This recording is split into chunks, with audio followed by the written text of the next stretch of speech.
Um dia após o lançamento do iOS 26.1, a Apple lançou o iOS 26.2 com mudanças bem interessantes que alguns usuários pediam há bastante tempo e eu vou mostrar para vocês o que chama a atenção nessa nova atualização. Mas antes de tudo, gostaria de nos apresentar. Nós somos o GoTech, um canal que fala sobre tecnologia que tem o objetivo de descomplicar para você. Lembrando que 85% do nosso público recorrente, aqueles que assistem nossos vídeos constantemente, não são inscritos do canal, então se inscreva. Se você não gostar do conteúdo, você pode retirar. E se você quiser apoiar nosso projeto, tem aqui o botão de ser membro, ou se não, você pode também utilizar o botão de valeu demais e fazer uma colaboração com o canal. Então vamos colocar as alterações do iOS 26.2.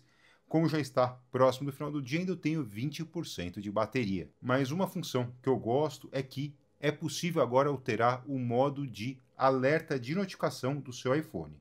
Então, o que você vai fazer? Você vai entrar em ajustes, aí você vai entrar em acessibilidade e você vai descer até o menu de audição e vai entrar em áudio e visual. E a partir de agora, você tem a possibilidade de utilizar a lanterna como um alerta. Isso eu acho um recurso muito interessante, que você pode, em visual, colocar piscar para alertas. Coloco ativado e aqui você tem, para cada alerta, ele vai piscar. Ele pode piscar o LED traseiro, que é essa luz aqui. Ele também pode piscar a tela, ou ele pode piscar ambos. Você também tem a opção de piscar quando desbloqueado, ou só piscar em modo silencioso. É um recurso que veio junto com o iOS 26.2. Eu peço licença para vocês para carregar um pouco o meu iPhone, porque como ele está próximo do final do dia, eu estou somente com 20% de bateria e eu estava sentindo ele um pouco mais lento nas transições. Eu acredito que isso poderia prejudicar um pouco a fluidez do nosso vídeo. Então, eu estou utilizando aqui um powerbank da Basius, que eu gosto bastante, é o que eu sempre ando na minha mochila, então recomendo esse powerbank. O lembrete também veio com uma alteração que eu gostei bastante, vou mostrar para vocês. Então, quando você vai colocar um novo lembrete, você tem a opção, quando você marca data e horário do lembrete, vou colocar aqui uma data, horário, adicioná-lo como urgente. Quando você marca urgente, ele vai tocar um alarme e ele vai utilizar mesmo em um foco que o iPhone fica silenciado. Então, por exemplo, quando você coloca no foco de dormir ou de sono, todos os alertas ficam silenciados.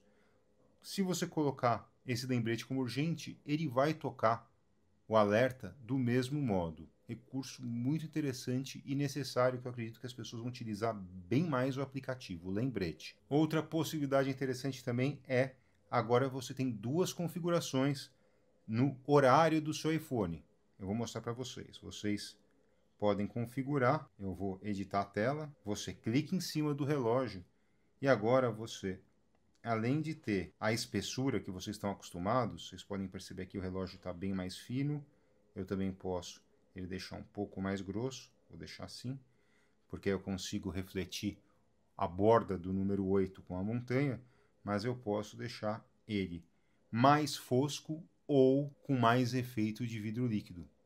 Então, algumas pessoas reclamam que o efeito é muito sutil e não consegue visualizar o horário. Então, você agora pode aqui selecionar para deixar ele mais fosco e ficar mais fácil a visualização no seu iPhone. E também você tem a possibilidade, se você não gostar desse efeito de vidro líquido, já aplicar o sólido totalmente, que aí volta aqui para esse lado. Mas eu realmente gosto do efeito de vidro líquido, então eu vou deixar aqui e um pouco mais fino com 8, acompanhando a borda da montanha. Outra alteração que eu gostei bastante, comecei a utilizar um novo aplicativo que eu não utilizava mais. Eu não utilizava o aplicativo de podcast da Apple, achava ele bem limitado. E desde que chegaram as alterações do iOS 26.2, eu utilizo bastante e eu vou mostrar o porquê. Então, vocês estão verificando aqui, eu deixei rodando um aplicativo no podcast. O que o locutor está falando está transcrito, então eu posso acompanhar o podcast em algum lugar mais barulhento e também posso praticar um pouco a minha proficiência no idioma inglês. Mas isso vocês já sabem se vocês utilizam o aplicativo de podcast, mas o que eu gostei é que ele faz um resumo automático por inteligência artificial do podcast e eu posso ir diretamente ao ponto de uma notícia que me interessa. Então, eu já cheguei aqui direto, ou posso depois voltar para outro ponto. Se o podcast tiver também links, ele vai colocar aqui os links de referência do episódio. Então, vocês podem ver aqui que ele colocou um link de um livro e também sobre uma página, já para você abrir diretamente no Safari, além também da transcrição automática.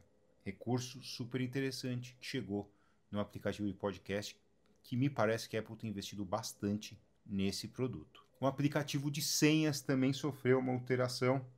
Eu utilizo bastante, acho que é a maneira mais prática, por exemplo, de você compartilhar senha com seus familiares.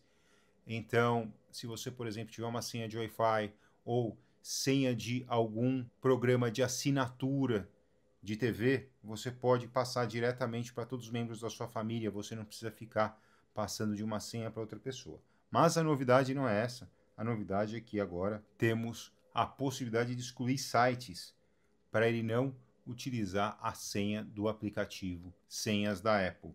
Então você pode, por exemplo, colocar aqui, vou mostrar sites excluídos. Coloquei aqui alguns. Você pode adicionar ou pode remover toda vez que entrar nesses sites. Necessariamente ele não vai sugerir e nem salvar a senha dentro do aplicativo.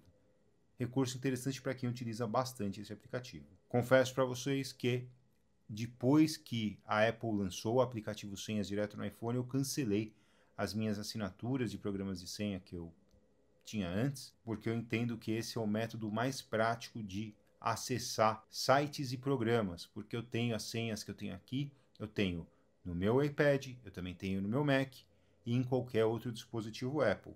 E se você não tiver um dispositivo Apple, não tem problema. Existe o aplicativo Senhas para você e ele é muito confiável. Por exemplo, se você estiver utilizando o Chrome, ele vai pedir uma validação para ter certeza que é você mesmo que está utilizando o aplicativo Senhas. Quanto ao Safari, não presenciei isso, mas alguns relatos indicam que quando você abre ele pela primeira vez, ele vai perguntar qual é o seu buscador de internet favorito.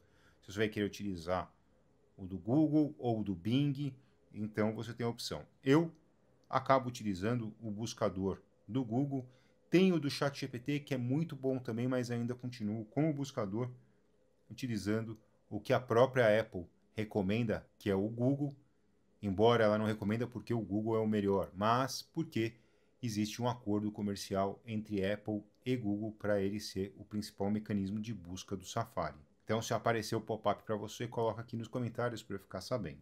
Quanto à fluidez, eu sinto que ele está um pouco menos fluido do que o iOS 26.1, mas também isso é a primeira beta do iOS 26.2. Então é natural ele não estar tão fluido assim. Não percebi nenhum bug de conectividade e nem outro problema também que nós tínhamos com o teclado. Agora, toda vez que eu tento digitar alguma coisa, eu percebo que ele está aparecendo o novo teclado com o vidro líquido. Se você estiver utilizando o iOS 26.2 e aparecer o teclado antigo, coloca no comentário que eu quero saber. Eu até agora não presenciei o teclado antigo e esse era um erro que estava realmente me incomodando, mesmo eu sabendo que não era algo tão importante assim. Então me parece que eles realmente corrigiram esse problema. Quanto ao calendário e o lançamento oficial do iOS 26.2, eu acredito que a gente deve receber ele até a primeira quinzena de dezembro, sendo o último iOS do ano de 2025. Geralmente essa última atualização ela não é tão profunda porque a Apple não quer estragar os seus feriados de final de ano. Imagina você no Natal vai tirar uma foto, tem um problema e a foto não salva e assim por diante. A Apple não quer que o seu usuário tenha problemas com o software, então eles fazem um polimento da atualização do iOS do ano. Então sai o iOS 26, você pode considerar que o iOS 26.2 é o polimento da versão que foi lançada em setembro. Espero que vocês tenham gostado desse vídeo. Peço que se inscreva no canal, porque você não vai perder nada sobre tecnologia. E até a próxima, pessoal.